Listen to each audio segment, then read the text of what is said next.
Uh, well, you might be kind of confused about what this is exactly, but I had the idea of basically going through you know, an obscure release of a Dan album. This being the DVD audio release of Everything Must Go, and kind of looking through it, stuff that's not really heavily documented online. Looking through it, giving some general thoughts on the album.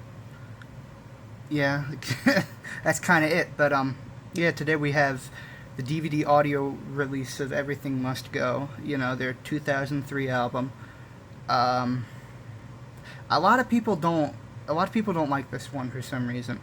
I never really understood that. There's like a group of people out there who hate anything after Gaucho, uh, Steely Dan related, that is, and that's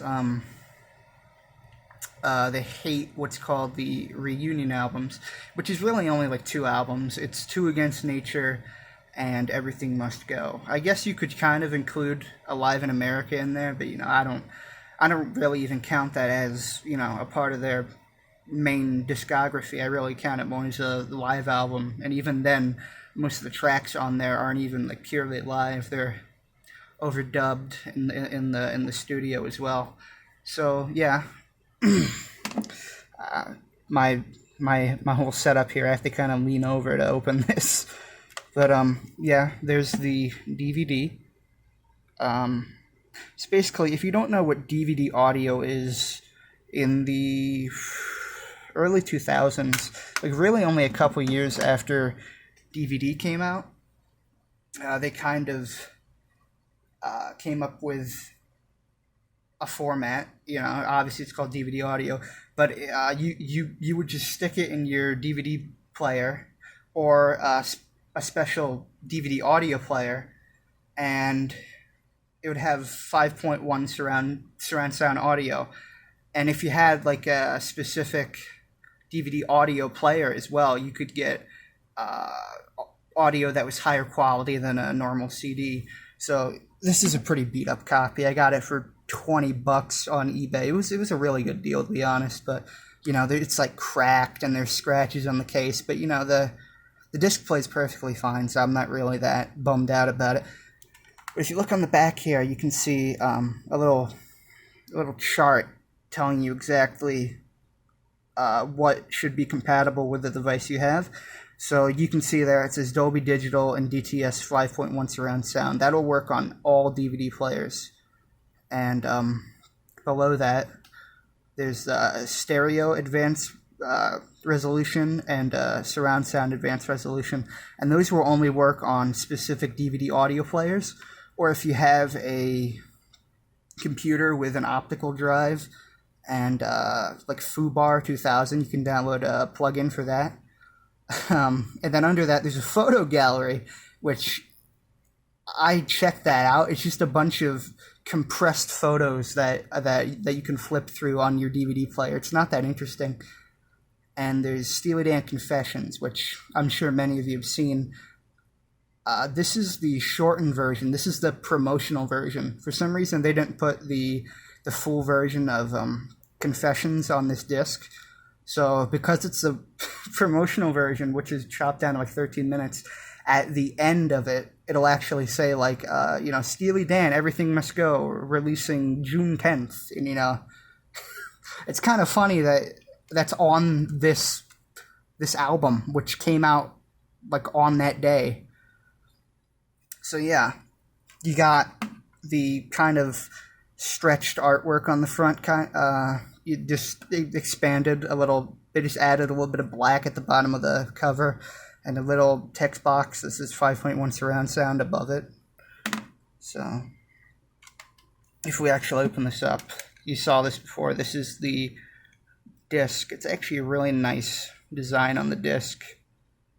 These are actually kind of see-through, some of the letters. Yeah, it's just a normal DVD. Then if I can get this out, this is the little booklet.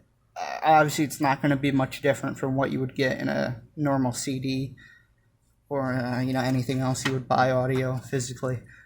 But it's got all the lyrics for all the songs, the instrument credits. You just go through all those. You can just get to the end after the tracks. There's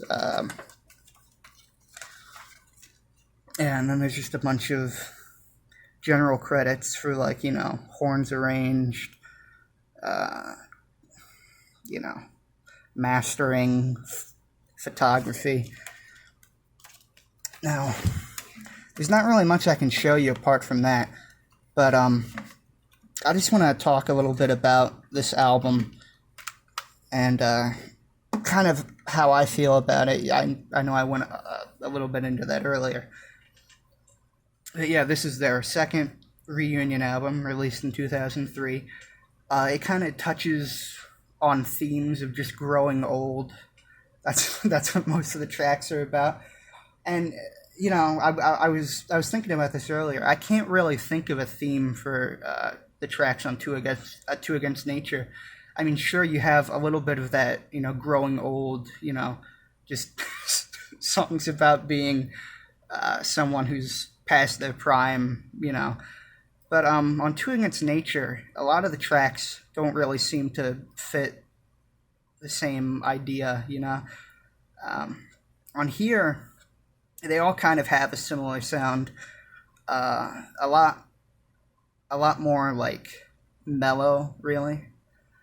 And another interesting thing is that this was one of the only albums to use, it was the only album where they used their touring band to record the actual music, barring the first three albums, Can't Buy a Thrill, Countdown to Ecstasy, and Pretzel Logic, where they toured because, that was just the band at that point. But, yeah.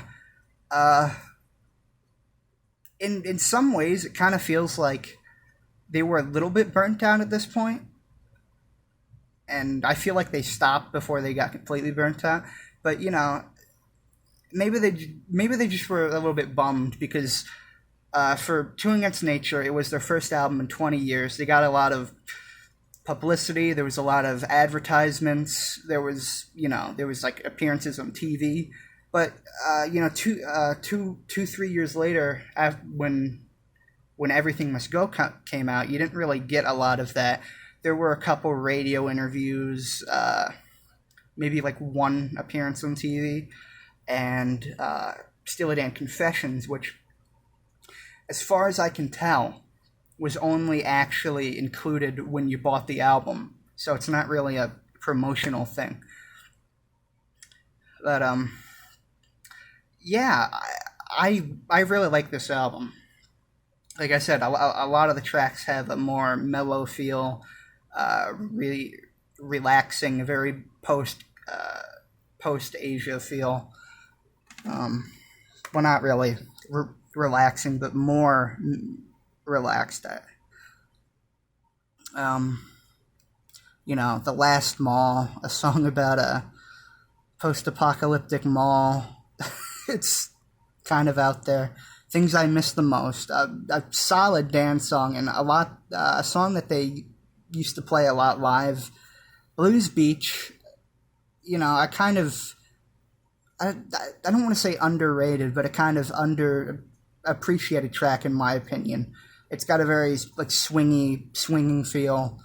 Godwhacker, one that's very popular among fans of this album. I like it. It's just it doesn't really stand out as much as it maybe does to other people. For me at least. Slang of Ages, the only track on a Dan album, barring Alive in America, of course, that actually has Walter Becker on lead vocals. It's a good song. I just feel like Walter's vocal performance maybe isn't as strong as some of his solo albums, which I'm a big fan of Walter Becker's solo career. Green Book, very nice kind of slower track.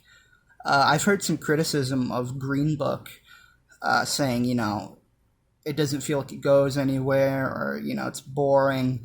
And other people absolutely love it. I've seen lists that rate this as the best track on Everything Must Go. I like it as well. It's pretty up there in my opinion as one of the best tracks on this album. Pixeline, one that I'm also not as fond of as other people are for some reason. It's a song about it's basically a fake movie pitch, you know, kind of inspired by movies and maybe even video games of that period. Lunch with Gina, a great track, one that's kind of forgotten as well, up there with Blues Beach. It's like a story of a crazy stalkerish love interest or something, and then Everything Must Go, the climax of this album, an absolutely wonderful track also as well. I know I've said that about every song on this album, but that's really the way I feel about most of the Dan's discography and even their solo work. I don't think there's a single track I dislike, but again, onto the title track, a very climactic, kind of prophetic in a way, because I don't know if they really knew this was going to be their last album and this be, their last track. But if you listen to it with that in mind, a lot of the lyrics really fit, and it just feels really like a nice send-off, like going out with a whimper and not a bang, but a nice sounding whimper. So I hope you really appreciate what I've just fell. But I hope you appreciate this kind of different video. If I have more things to look at in the future, I'll definitely do more videos like this. If it's received well, of course. It's kind of unscripted, unedited. Not that I really make anything scripted or edited. I just upload audio files and I get praised for it. But yeah. Thanks for watching. I know I stutter kind of, there's a lot of uhs and oohs in there, but I really appreciate anyone that's made it to the end, and definitely leave feedback about the album, the video, just anything in the comments, and I will do my best to check that out. So thank you again, and I'll see you next time.